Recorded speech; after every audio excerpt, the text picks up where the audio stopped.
Não, eu não posso fazer isso, o que minha família diria? Muito ou nada, mas igualmente irrelevante. Se a família apoiar ou criticar, você continuará sozinho. Mas como eu prefiro, ao invés de enfrentar a solidão da minha decisão, eu prefiro dizer que é uma opção por causa da minha família, dos meus filhos, meus vizinhos ou da minha fé. Eu prefiro sentir-me vigiado do que me sentir sozinho. Eu prefiro me sentir protegido pela crítica do que largado pela indiferença. Porque eu estou precisando que o mundo inteiro curta a vida que eu não estou curtindo. Que o mundo inteiro me diga como é legal a vida que eu próprio estou achando insuportável. E se muitas pessoas me disserem isso, eu consigo evitar que o resto seja silêncio. Eu consigo evitar a solidão. E eu consigo, finalmente, descobrir que eu vivo em sociedade, mas que a minha consciência é minha, que o meu projeto é meu, que minha vida é absolutamente minha, que ela é resultado das minhas escolhas, que o meu eu é imperativo, que eu estarei onde eu desejar, construirei a família que eu desejar, a partir de uma série de reflexões e ações que vão interagir com o real, que vão interagir com a decisão das outras pessoas.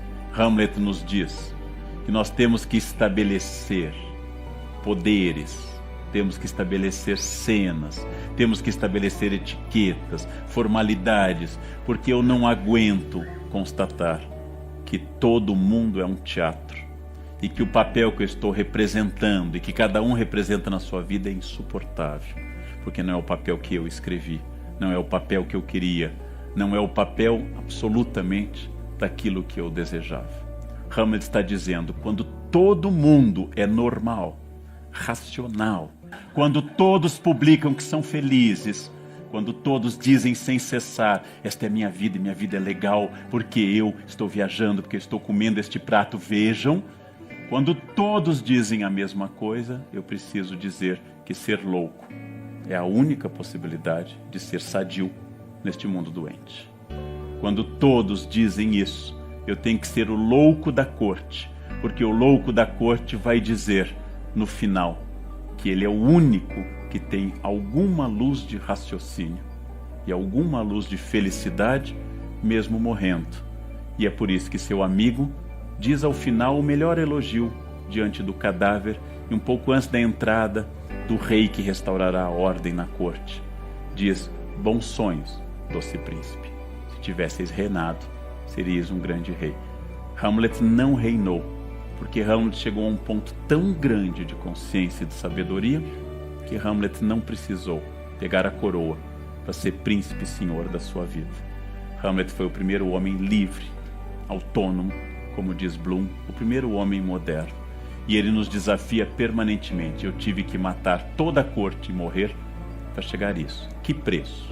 Cada um de nós, eu em primeiro lugar, e todos vocês estão dispostos a pagar pela consciência de se tornar quem você é. Hamlet pagou um preço altíssimo. É um risco e um desafio. E um risco tão grande que é compreensível porque a maioria não queira dar este passo. Porque ser normal neste mundo é ser louco. E ser enquadrado neste mundo é, em primeiro lugar, ser alguém que serve para o palco alheio, para a peça escrita pelos outros, para o roteiro definido por terceiros, e ao final, como a morte é solitária, sem a palma de ninguém, apenas com uma biografia vazia e absolutamente infeliz. Hamlet morreu como um doce príncipe, tendo purgado do mundo todos que viveram papéis distintos. Um preço alto, épico, teatral e retórico. Nós podemos aprender com o príncipe a capacidade de viver numa casca de nós e descobrir que a felicidade, que a busca da consciência, que a crítica social, que a ação política, que o engajamento não dependem nem do lugar, nem da hora, nem do momento, mas apenas e exclusivamente daquilo que eu decida para aquela casca de nós onde ele encontra todo o universo. Todo o universo está contido na minha consciência, porque é a única coisa que eu tenho. Eu sozinho, lendo um livro, ou eu trocando ideias como eu troco essa noite com os senhores, é um momento em que as nossas consciências se questionam, avançam. E eu posso dizer, muito longe do espírito da autoajuda que diz, aceite-se e você será feliz. É muito mais grave do que isso. Tente descobrir vagamente quem você é. Não?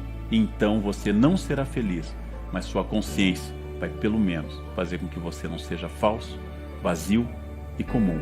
E que você pare de postar felicidade falsa, que não convence a mais ninguém, há muito tempo, nem a você mesmo.